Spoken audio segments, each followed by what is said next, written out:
ఘోర ప్రమాదానికి గురైన ఎయిర్ ఇండియా విమానంలోని ఓ ప్రయాణికుడు ప్రాణాలతో బయటపడ్డాడు. వందల మంది ప్రాణాలు కోల్పోయిన ఘటన నుంచి తప్పించుకున్న రమేష్ విశ్వాస్ కుమార్ మృత్యుంజయుడిగా నిలిచాడు. విమానం నేలకూలిన వెంటనే బయటకొచ్చిన రమేష్ ప్రాణభయంతో ఘటనా స్థలం నుంచి దూరంగా వెళ్తుండగా చుట్టుపక్కల వారు అతన్ని వీడియో కూడా తీశారు. విమానంలో 11A సీట్లో కూర్చున్న రమేష్ బోర్డింగ్ పాస్ ఇంకా అతని వద్దే ఉంది. విమానం టేకాఫ్ అయిన 30 సెకండ్లకు పెద్ద శబ్దం వచ్చిందని, ఆ వెంటనే విమానం కూలిపోయిందని చెప్పాడు.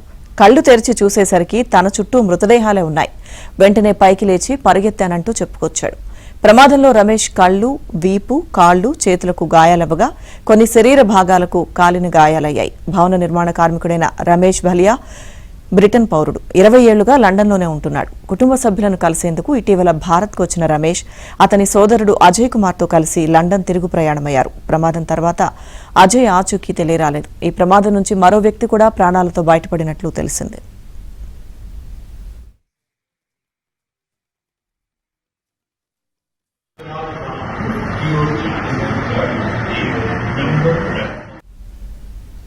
సాధారణంగా బోయింగ్ విమానాల్లో 11A సీట్లో కూర్చోవడానికి ఎవరూ ఆసక్తి చూపించరని, కానీ ఇవాళ ఆ 11A సీటే రమేష్ అనే ప్రయాణికుడిని మృత్యుంజయుడిగా నిలిపిందంటూ సోషల్ మీడియాలో వార్తలొస్తున్నాయి.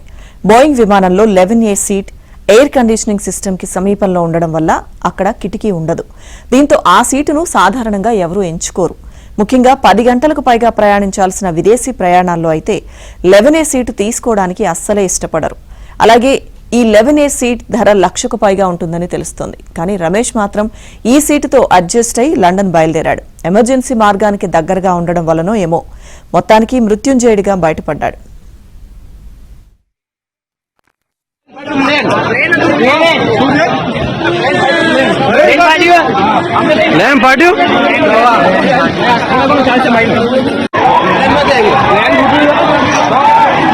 क्या भैया बता पैसेंजर अंदर से